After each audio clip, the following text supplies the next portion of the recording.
नमस्कार, मैं जेपी शर्मा। दोस्तों, राधिका ऑनलाइन क्लासेस में आपका हार्दिक स्वागत है। आरुषि ऑनलाइन क्लासेस में दोस्तों, जो आर्मी में अग्निवीर भर्ती की तैयारी करने वाले हैं उनके लिए नेक्स्ट वीडियो है। पहले आपने वीडियो नहीं देखा है तो पार्ट 1, पार्ट 2 और पार्ट 3 देख लें। उसके बाद में ये पार्ट 4 हो जाएगा।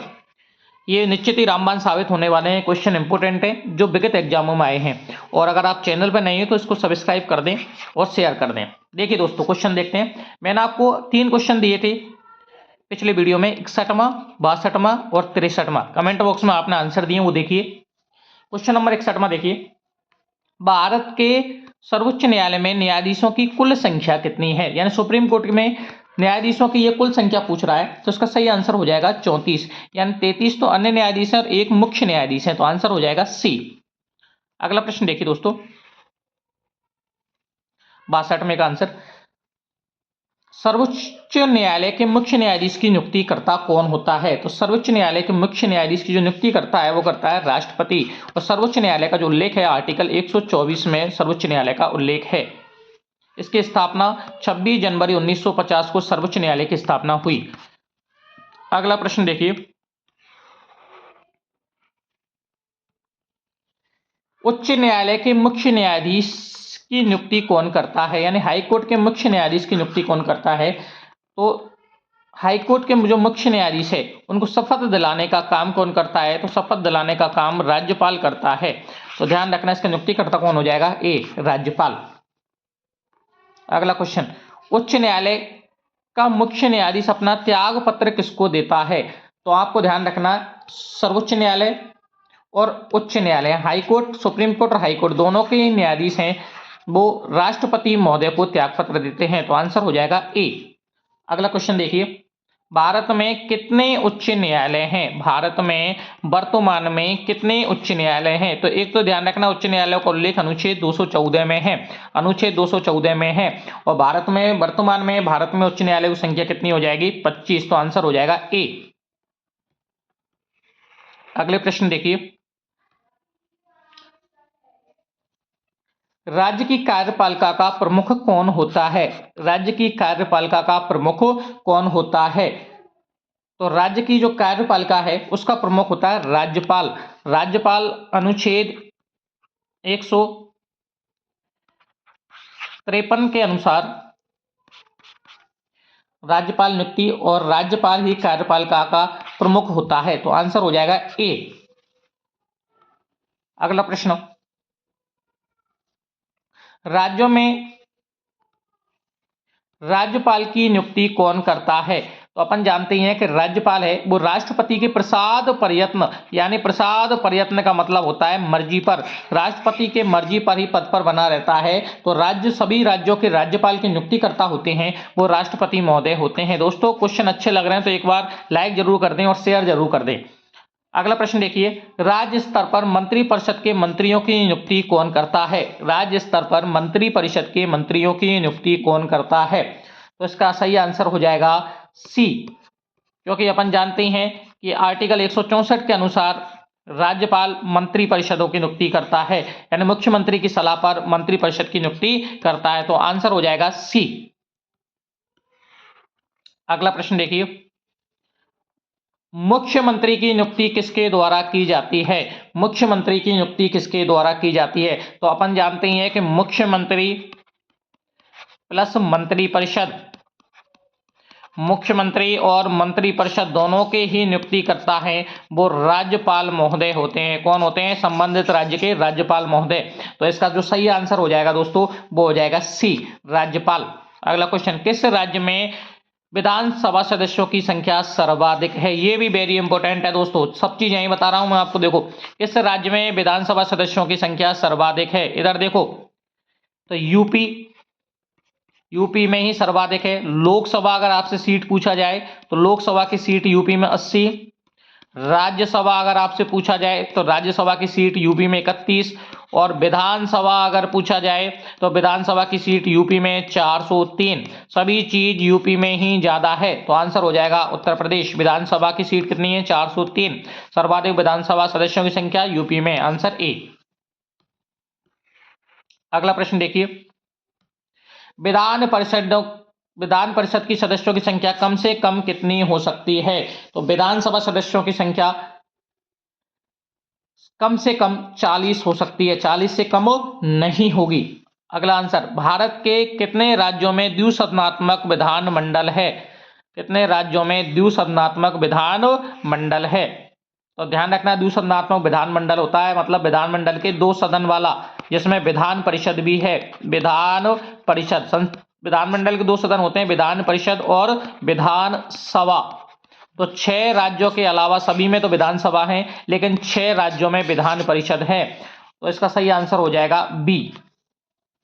अगला प्रश्न देखिए, राज्य विधानसभा के सदस्यों की अधिकतम निर्धारित संख्या कितनी है?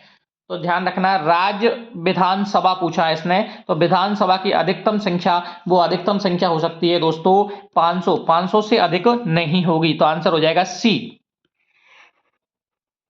अगला प्रश्न देखिए, भारतीय संविधान के किस संशोधन अधिनियम द्वारा पंचायती राज व्यवस्था को संवैधानिक दर्जा दिया गया? मैंने आपको पहले भी इन चीजों से बताया था कि 40 अनुच्छेद 40, अनुसूची 11, बलवंत राय मेहता समिति और संविधान संशोधन 73वां, ये सब की सब किससे संबंधित हैं?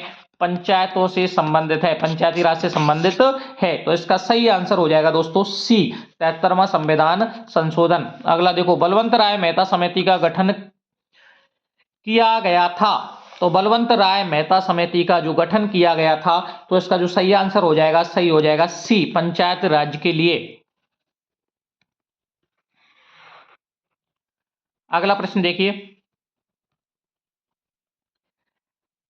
भारत में सर्वप्रथम 2 अक्टूबर 1959 को पंचायती राज व्यवस्था का शुभारंभ कहां से हुआ? भारत में सर्वप्रथम 2 अक्टूबर 1959 को पंचायती राज व्यवस्था का शुभारंभ कहां से हुआ? तो अपन जानते हैं कि राजस्थान से इसकी शुभारंभ किया गया। राजस्थान के नागौर से 2 अक्टूबर 1959 को उस समय तत्कालीन प्रधानमंत्री जवाहरलाल नेहरू द्वारा इसकी शुरुआत की गई। तो आंसर हो जाएगा डी। अगला क्वेश्चन, निम्नलिखित में से कौन सी एक समिति पंचायती राज संस्था से संबंधित तो नहीं है? तो अपन के दिमाग ये चीज होनी चाहिए कि देखो, लक्ष्मीमल सिंह भी है, बलवंत राय मेहता समिति भी है, अशोक मेहता समिति भी है। तो इसका सही आंसर हो जाएगा दोस्तों ए, पीवीएन समिति इससे संबंधित नहीं है। तो आंसर हो जाएगा ए। ये तीनों समितियां तो हैं, लेकिन ये वाली नहीं है। तो आंसर हो जाएगा ए। अगला प्रश्न देखिए, 16वें वित्त आयोग के अध्यक्ष कौन हैं? 16वें वित्त आयोग के अध्यक्ष कौन हैं? तो 16वें वित्त आयोग के अध्यक्ष हो जाएंगे, 16वें वित्त आयोग के अध्यक्ष हो जाएंगे दोस्तों, 16वें वित्त आयोग के अध्यक्ष हैं तो अरविंद पनगड़िया हैं, 16वें वित्त आयोग के अध्यक्ष हैं। अगला क्वेश्चन देखिए, नीति आयोग का गठन कब हुआ? नीति, एक तो नीति की फुल फॉर्म पूछी गई है, national institution transforming of India, ये कई बार आई है, और एक नीति आयोग का गठन कब हुआ है? तो आंसर हो जाएगा दोस्तों ए, 1 जनवरी 2015। और नीति आयोग के जो अध्यक्ष होते हैं वो कौन होते हैं दोस्तों? प्रधानमंत्री। दोस्तों चैनल पर नए हो तो इसको सब्सक्राइब कर देना एक बार, और टेलीग्राम ग्रुप को जरूर जोड़ देना। आरओसी क्लासेस आप लोग टेलीग्राम पे सर्च करोगे तो यहाँ पर आपको टेलीग्राम ग्रुप में आप जरूर जोड़ना। हमारे टेलीग्राम ग्रुप में ये जो आइकन बना हुआ है वो आपको लोगो दिखाई देगा। अगला प्रश्न देखिए, लोक सेवा आयोग के अध्यक्षों की नियुक्ति कौन करता है? यूपीएससी। लोक सेवा आयोग के अध्यक्षों की नियुक्ति कौन करता है? तो इसका सही आंसर हो जाएगा दोस्तों सी, कौन करता है? राष्ट्रपति। अगला प्रश्न, वर्तमान में मुख्य चुनाव आयुक्त हैं, वर्तमान में मुख्य चुनाव आयुक्त हैं, तो मुख्य चुनाव आयुक्त कौन हो जाएंगे? बी, राजीव कुमार। अगला प्रश्न देखिए,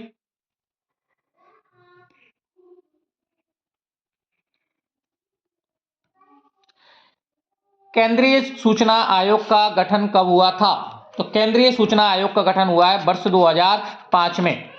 अगला क्वेश्चन, भारत के राष्ट्रगीत वंदे मातरम के रचनाकार हैं, तो राष्ट्रगीत वंदे मातरम के रचना कौन हो जाएंगे? बंकिम चंद्र चटर्जी। अपन जानती हैं, ये पिछले एग्जामों में आए हुए क्वेश्चन है दोस्तों, हूबहू क्वेश्चन आए हैं। देखिए MLA का संक्षिप्त रूप है, तो MLA का संक्षिप्त रूप है member of the legislative assembly. Member of the legislative assembly, answer हो जाएगा ए। अगला क्वेश्चन, भारत के संविधान के किस भाग में मौलिक कर्तव्य निहित हैं? तो मौलिक कर्तव्य अपन जानते हैं किसमें, 4 के, तो भाग 4 के इसका सही आंसर हो जाएगा 4A। अगला प्रश्न, जो अग्निवीर वायु ग्रुप वाई में 19 जनवरी 2023 को आया है, भारत के वर्तमान राष्ट्रपति कौन हैं? तो वर्तमान राष्ट्रपति कौन थे? तो वर्तमान राष्ट्रपति अपन जानते हैं कौन है भारत के, द्रौपदी मुर्मू। अगला प्रश्न, जो अग्निवीर वायु ग्रुप वाई में 19 जनवरी 2023 को आया है, भारत के राष्ट्रीय ध्वज में दर्शाए गए अशोक चक्र में कितनी तीलियां हैं? तो ध्यान रखना इसका आंसर हो जाएगा बी, 24। 88वां क्वेश्चन आया है तुम्हारा 18 जनवरी 2023 को, द्रौपदी मुर्मू भारत के राष्ट्रपति बनने से पहले थी राज्यपाल, और राज्यपाल भी खाकी झारखंड, तो आंसर हो जाएगा ए। अगला प्रश्न, जब राष्ट्रपति उपराष्ट्रपति दोनों ही पद पर निम्नलिखित में से कौन राष्ट्रपति के रूप में कार्य करता है? या तो राष्ट्रपति नहीं हो और उपराष्ट्रपति भी नहीं हो, तो दोनों ही नहीं है, तो इसकी जगह कौन करेगा? सर्वोच्च न्यायालय का मुख्य न्यायाधीश, SC का chief justice, CJI of India इसका कार्यभार संभालेगा। और ये आया है अग्निवीर वायु ग्रुप वाई 25 जुलाई 1922 को ये क्वेश्चन आया है, तो आंसर हो जाएगा सी। अगला क्वेश्चन जो तुम्हारा आया है 24 जुलाई 2022 को, राज्यसभा में कितनी सीट उत्तर प्रदेश से हैं? अपन पहले भी देख चुके हैं, आंसर हो जाएगा डी, 31।